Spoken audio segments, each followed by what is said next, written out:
Support for Mission Nonprofit is provided by Thurston Talk. This program is provided in the public interest by Thurston Community Media. More information at TCMedia.org.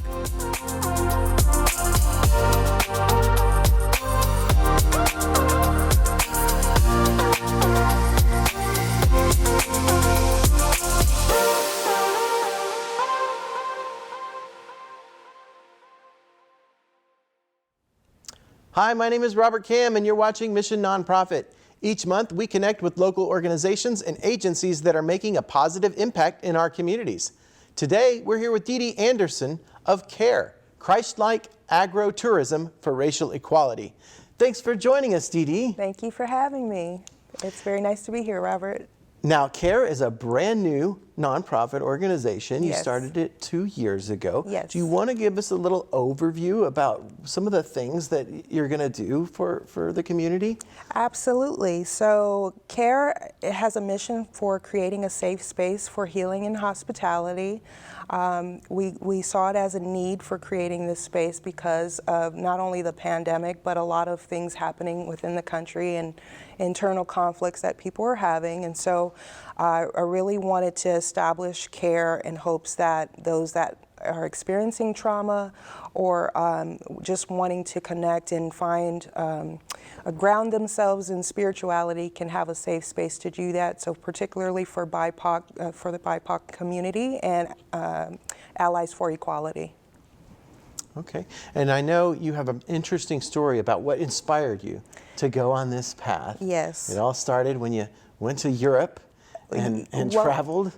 Yes, and that was quite an experience. I would even take it back a little bit further than that because when we began experiencing a lot of injustices within this country, I felt helpless and I really wanted to make a contribution, but at the time I was unhealthy.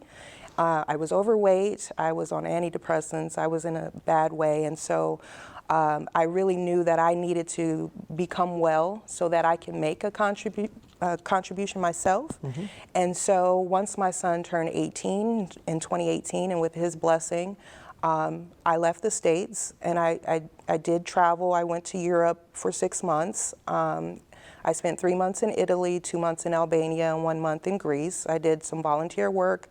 I worked with hostels and hotels, a winemaker, guest houses, and I really came to love how these agro-touristic places provided lodging. They incorporated permaculture, somewhat of an intentional community space, but they weren't as diverse as I would have liked to establish. And so I learned a lot, and I wanted to bring that back and being able to establish a space where a lot of the BIPOC community would also be able to see the value in nature and learning about sustainability and permaculture and how there's so much rehabilitation in being in that environment and getting in connect with yourself and essentially getting connected with God.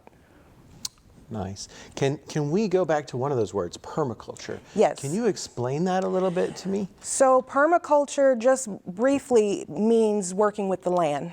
Okay. It's a means, it's kind of a spiritual way of working with the land. A lot of indigenous people will, instead of saying, I want to put this here and I want to make it look like this, are really taking the time to survey and listen to the land and see what wants to grow there. And so there's really a spiritual connection with the use of the land, and I really took to that. It's the same as beyond organic and no pesticides and no tilling and just having a natural means of working with the land. Much like food forestry, you're creating a system that all works together, promoting the pollinators and all of that beautiful, working together. I think a good analogy is the low-lying fruit, right? When you're gardening. Okay. Because it's doesn't fight you. You're going Right. with what wants to grow, like you said. Which is all about sustainability, because in the event of collapse or a quarantine or any means like that, you're not put in a position where you can't do your part. You can really just work with what you got, and I really liked that concept of, you know, I'm originally from Los Angeles, so farming was never my bag. It was never my intention to become a farmer, but I knew that it was important for me to learn in order to help make a contribution to this space. Yeah, and there's a lot to learn. I mean, it's hard. My goodness, yes. It's hard to grow things. Yes, and I'm still experimenting and trying. I've got a garden at the community garden, and I like to volunteer with GRUB and other organizations where I can still continue to learn, partnering with other nonprofits and for-profits that I could try to absorb as much information as I possibly can, but there is a lot. There is a lot. It's overwhelming, but it's great to know, you know. Yeah. And so I think one of your goals is to have this farm, right? Yes. Where you could have people come and live and learn about permaculture and other things about getting healthy and maybe helping the environment as well. Yes. So what do you need to, or how close is that to fruition? Where are you at? Yes, so some really great things. C.A.R.E has been working with me and with this organization because we're now at a place of creating a co-op with a couple other organizations. So Conscious Culture Cooperative, CCC, say that real fast, right? And the Hockey Farmers Collective, we're all creating a co-op on 8 acres of land here in Olympia to establish this intentional community or cultural center, if you will. So that's underway. We are trying to create the organic sustainable farming setting, being able to have lodging and camping, and C.A.R.E is developing a summer program, a summer reentry program for incarcerated youth so that we can teach self-advocacy, nature therapy.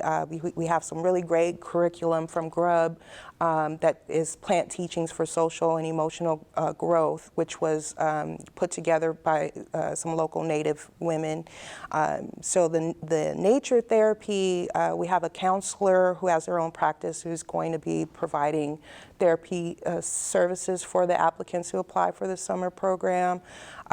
We have an instructor who will be teaching yoga, will be sharing meditation, really just trying to remove some barriers for them so that they have a better chance at integrating back into the community, but having that esteem that they need to overcome some of the trauma that they have had. And so that's one of the things that we're really trying to fundraise for so that we can get the summer program going and we can start growing on this land, possibly become a CSA. I'm giving some tours for informational purposes and marketing just so we can connect more with the community and hopefully putting together some agrotouristic retreats where I intend to keep traveling and connecting with eco-farms internationally and maybe taking some folks along the way so we can do some work exchange and learning sustainability in different areas where they can come and also do that at the C.A.R.E Wellness Center.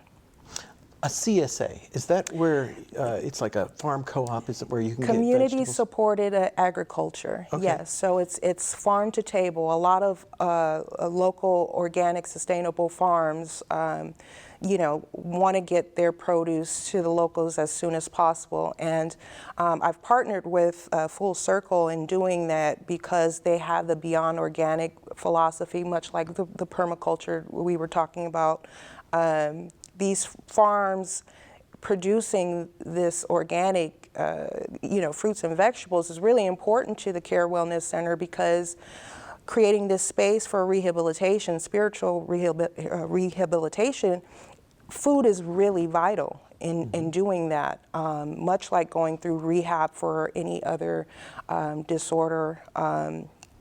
it's important what we put in our bodies. You know, if we're trying to detox, whether that's concepts that have us tied up or disease or disorders, we want to not pollute our bodies with certain things. And so having really fresh organic fruits and vegetables can play a really big part in making sure that we have clarity and that we're detoxing those things. And so I've partnered with them to try and deliver those CSA boxes to the community, but also with the co-op that we're developing, we'll be growing our own organic fruits and vegetables so that we can be a part of that collective and be more a part of the community and getting fresh produce. I say produce to the people. That's I like that. Produce to the people. Good. Yeah. So a lot of great things that we're trying to do just to make a contribution. There are so many organizations and people that are doing great things, and we're trying to position ourselves to, you know, get off of the sidelines and really get in there and make our contribution as well. I think you're really onto something, because I know the Juvenile Detention Center of Thurston County started a garden. Yeah. And they're growing produce and Yes. donating it to the food bank. Yes. And I think that's been very successful Yes. with their rehabilitation. Yes. I used to work at Green Hill in Chehalis. Just briefly, I was a development specialist there, and shout out to my students there. I miss my students, but they had raised beds outside of their living units, and there was a greenhouse there. And for the short time that I was there, I was really trying to find out how we can implement a system where they can get their hands dirty and really learn how to do that, because that's the nature therapy, getting your hands in there and putting your energy into the fruit or into the vegetables, and then it nourishing either you or the community. You know, there's healing in that. Right. So, yeah, absolutely. Yeah, and whether or not they need the healing from the regret of whatever they've done to be incarcerated, or just being incarcerated itself, Yes. there's a lot of healing to do Yes. from that experience. Well, if you consider guilt holds in our bodies in different ways, and it can produce ailments in us, and that pent-up energy is a whole nother conversation. And you've got a lot of people that may have that guilt held up in their body and that pent-up energy.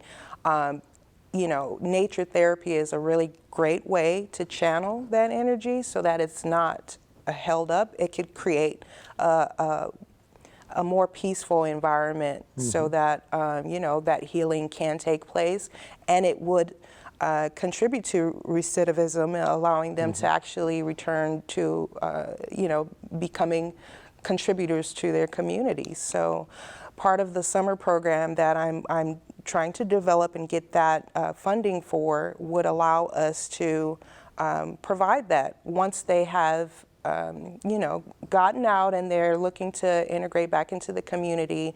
They can come to the C.A.R.E Wellness Center. They can learn these vital soft skills that can help them, but also do projects where they're getting their hands in the dirt and they're channeling that and learning some skills that they can even profit from, you know, because there's a lot of money to be made in farming as well. I mean, just making compost tea and taking that to market it could be a thing for them, you know, and so there's opportunity there, and we're trying to explore that so that we can get some healing within our communities and teach some skills that are lifelong.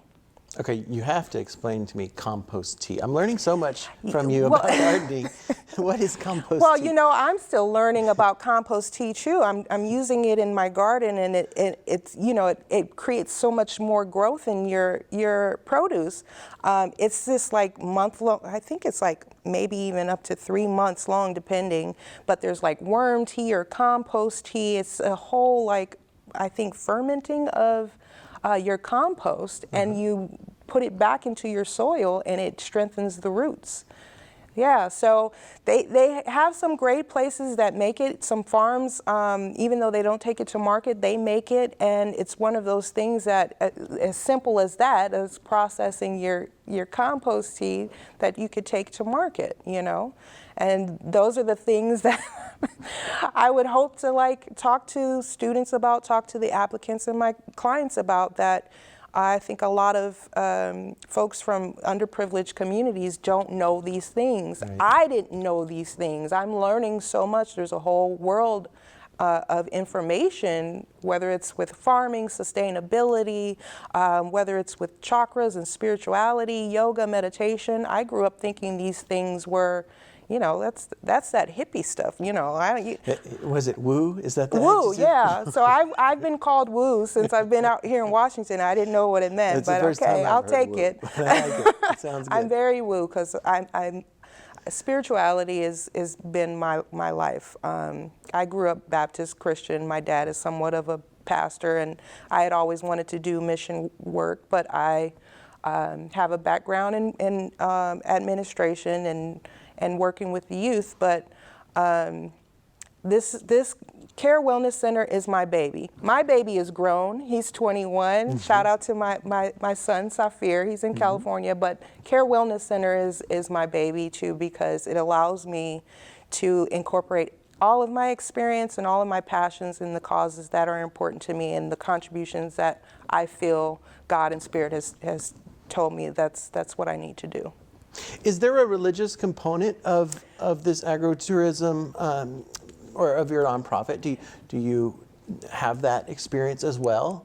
Yes, so I grew up Christian. It is not a religious organization. My nonprofit is not religious in nature. It's more of connecting with God and connecting with yourself. Mm-hmm. And so I've studied a little bit of everything between Hinduism, Buddhism, Taoism, Christianity. I'm currently studying A Course in Miracles, and it's just about the principles that, you know, there's something greater than self, and that together as a collective we can make a great contribution. And I just refer to them as tools. Mm-hmm. I call it Christlike Agrotourism for racial equality because a lot of people would say, what would Christ do? Mm-hmm. And it's just that means of serving love. So everything that I do, I consider myself a love activist because everything that I try to do, it's out of love.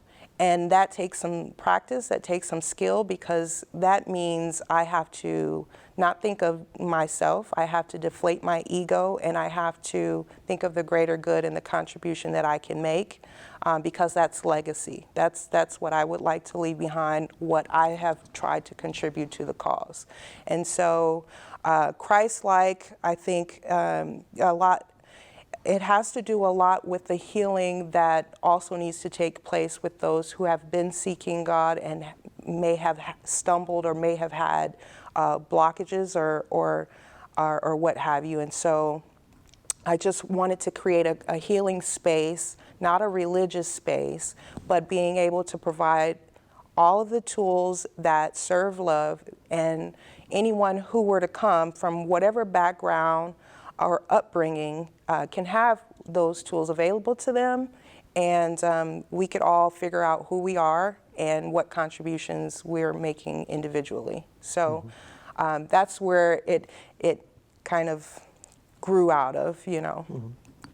You spoke with me about your racial equality and the trauma that kind of is stored within, yes, all BIPOC people. Yes.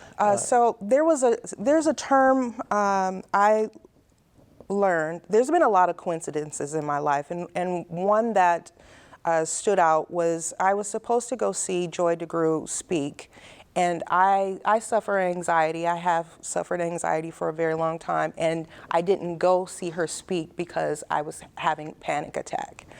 And so while I was traveling and learning about what it was that I wanted to do, and C.A.R.E Wellness Center started to, get rolling, I started to plan for it. I learned about and read Joy DeGruy's book, Post-Traumatic Slave Syndrome, PTSS.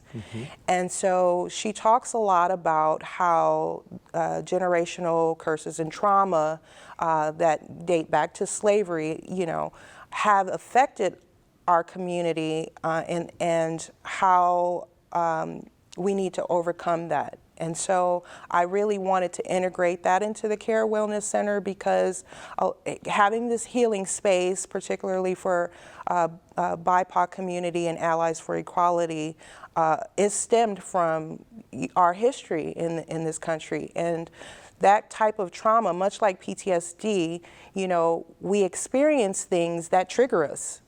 And a lot of times we don't know how to respond. If we're having anxiety, depression, anger, anger bouts, we don't know how to cope with those things.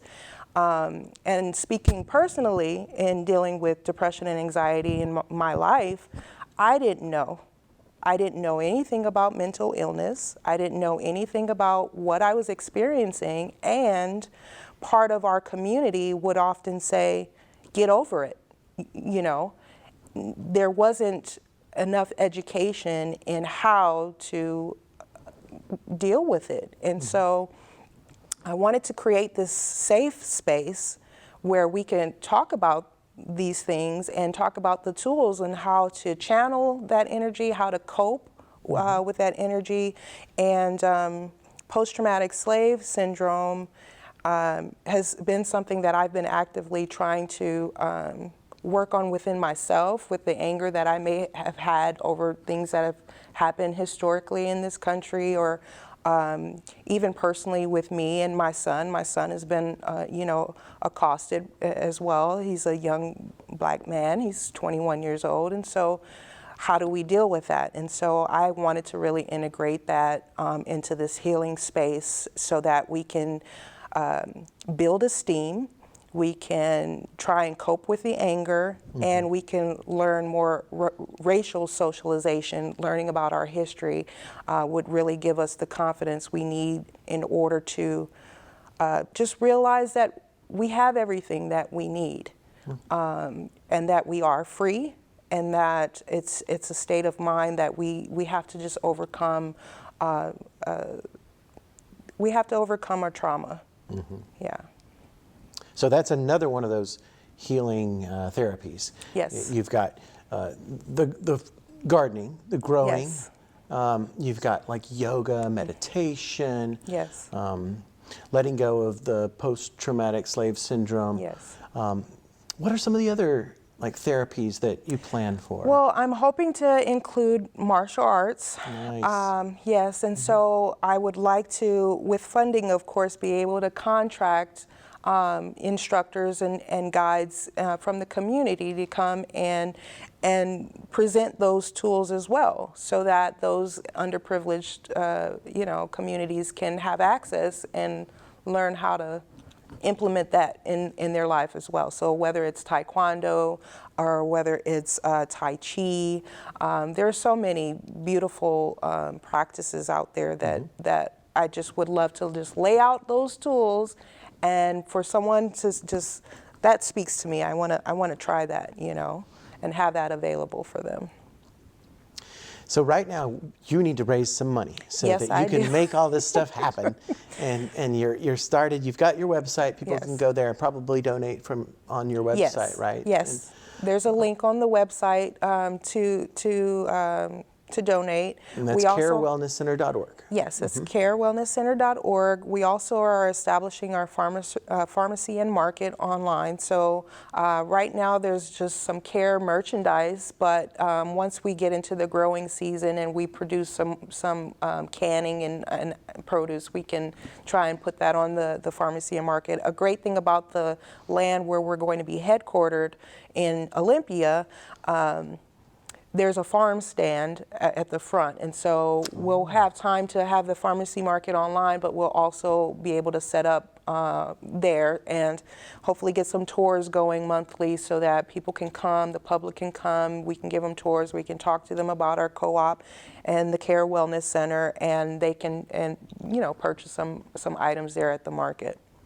Oh, that'd be neat. Yeah. Yeah. It's You know, exciting. I think about like vineyards and how people go on Yeah. wine tasting, but Yes. why not go to a farm Yes. and do some vegetable and fruit and vegetable tastings? Yes, You know? and it's so beautiful. You can do so many different things there. I'm hoping to have some events, and we'll have some open mic nights, and just maybe have some date nights there, and just try to get the public and the community involved in what we're doing, and just producing that good energy, those good vibes there. I'm really excited to being able to do that.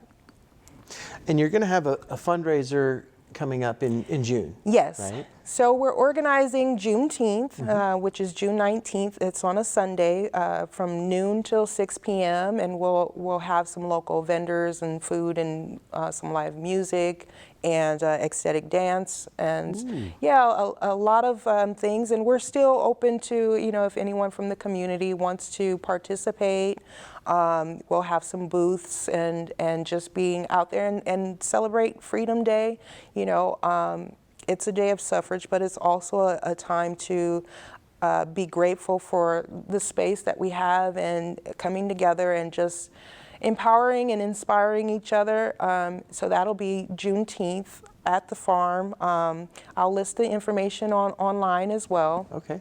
But that's going to be at the CCC, which we're partnering with in Olympia. And so, yeah, it'll be a really great time for us to do some fundraising and connect with the community. We'll always have our GoFundMe is still up and running. You can access that through the website. But yeah, it's exciting because now that C.A.R.E is going to be headquartered on some farmland and really being able to do some of the work that I've just been praying and meditating about the last few years is really exciting. Oh, how fun. Yeah. All right. Well, we're almost out of time for this episode, but what did we not discuss? Is there anything else we wanted to mention?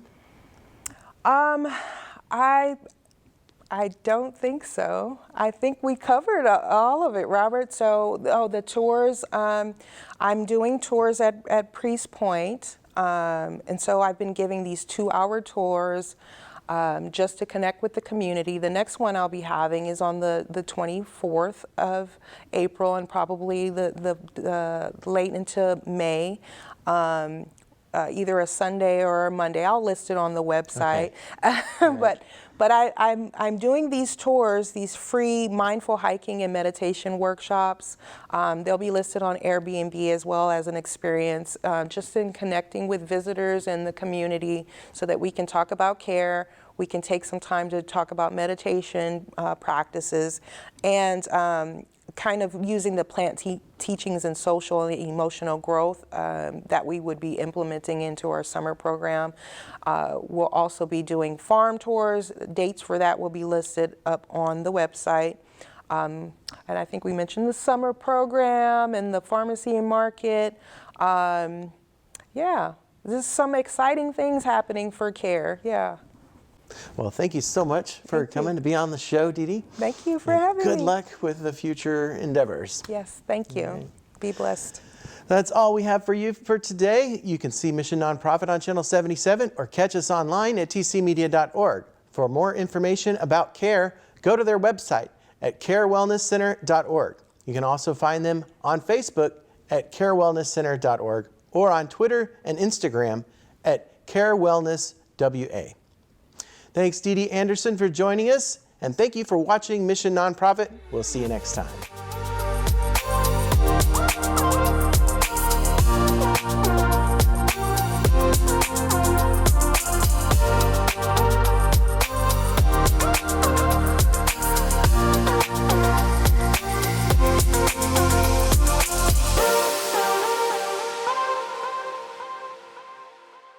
Support for Mission Nonprofit is provided by Thurston Talk. This program is provided in the public interest by Thurston Community Media. More information at tcmedia.org.